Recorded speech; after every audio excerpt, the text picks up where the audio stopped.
Assalamualaikum warahmatullahi wabarakatuh. Bertemu lagi dengan saya Ana Erviena yang kesehariannya mengajar di SMP Negeri Karangdapo. Saya adalah salah satu calon guru penggerak Kabupaten Musirawas Utara. Kali ini saya akan menyampaikan tentang kesimpulan dan refleksi pemikiran Ki Hajar Dewantara mengenai filosofi pendidikan nasional. Nah, bagaimana kesimpulan dari modul ini? Mari kita simak bersama-sama. Setelah saya mengikuti kegiatan eksplorasi dan juga diskusi bersama rekan-rekan mengenai konsep pemikiran dari Ki Hajar Dewantara tentang filosofi pendidikan nasional, saya bisa menarik beberapa kesimpulan. Yang pertama adalah pendidikan dan pengajaran tidaklah sama. Pengajaran adalah bagian dari pendidikan. Pengajaran adalah proses pendidikan dalam memberi ilmu dan percakapan hidup anak secara lahir dan batin. Sedangkan pendidikan pada hakikatnya adalah memberi tuntunan terhadap segala kekuatan kodrat yang dimiliki anak agar ia mencapai keselamatan dan kebahagiaan setinggi-tingginya, baik sebagai manusia maupun sebagai anggota masyarakat. Selanjutnya, Ki Hajar Dewantara menegaskan pendidikan mengarahkan anak ke keselamatan dan juga ke kebahagiaan. Pendidik diibaratkan sebagai petani padi, hanya bisa memandu kebebasan anak, memperkuat kodrat lewat pengaruh sosial kultural, mengajarkan tanggung jawab sosial, serta bijak menghadapi perubahan.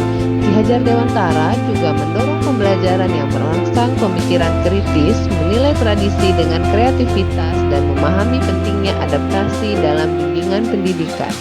Ki Hajar Dewantara juga mengingatkan para pendidik untuk tetap terbuka dan mengikuti perkembangan zaman.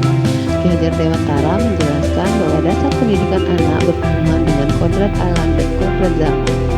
Kodrat alam diartikan sebagai lingkungan alam tempat peserta didik berada, baik kultur budaya maupun kondisi alam geografisnya. Kodrat alam berhubungan juga dengan karakter dasar anak.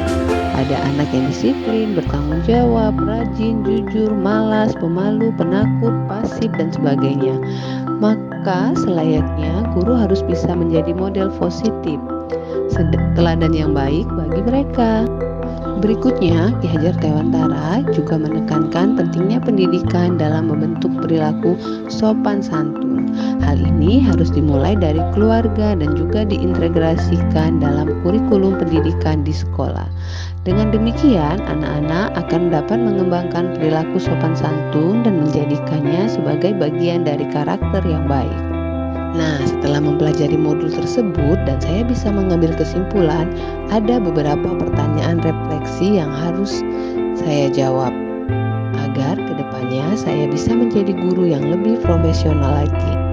Pertanyaan refleksi yang pertama, apa yang Anda percaya tentang murid dan pembelajaran yang di kelas sebelum Anda mempelajari modul 1.1?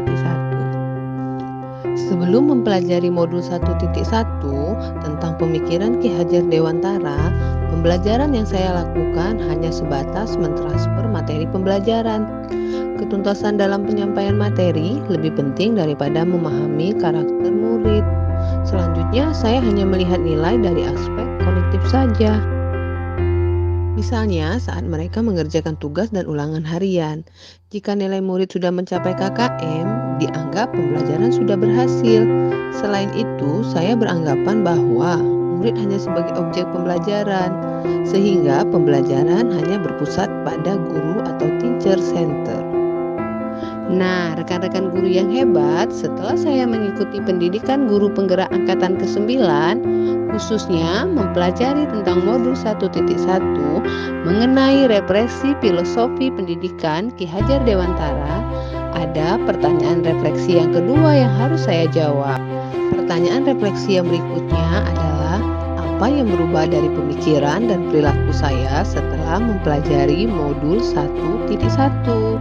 Setelah mempelajari modul 1.1, saya jadi mengerti bahwa setiap anak mempunyai kodratnya masing-masing. Saya tidak bisa memaksakan seorang anak untuk menguasai materi yang tidak dia kuasai.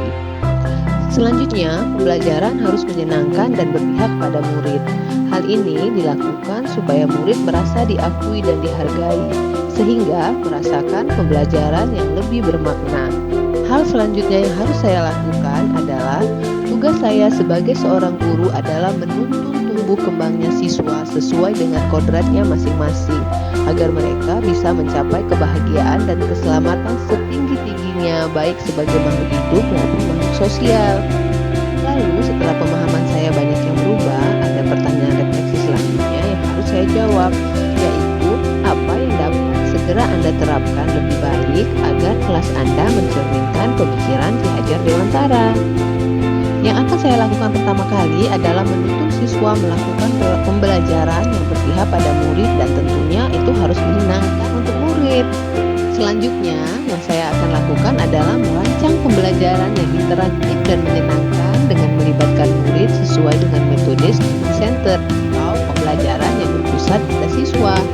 Selanjutnya, yang saya akan lakukan adalah merancang pembelajaran yang interaktif dan menyenangkan dengan melibatkan murid sesuai dengan metode student center atau pembelajaran yang berpusat pada siswa. Hal yang tak kalah penting yang harus dilakukan adalah pembelajaran yang tidak lagi menuntut tetapi menuntun. Hal selanjutnya yang akan saya terapkan adalah mengenali karakter dan latar belakang murid dengan menjalin komunikasi yang baik. Semoga video ini menginspirasi bagi Bapak Ibu pejuang pendidikan. Salam dan bahagia Bapak Ibu guru penggerak. Waalaikumsalam warahmatullahi wabarakatuh.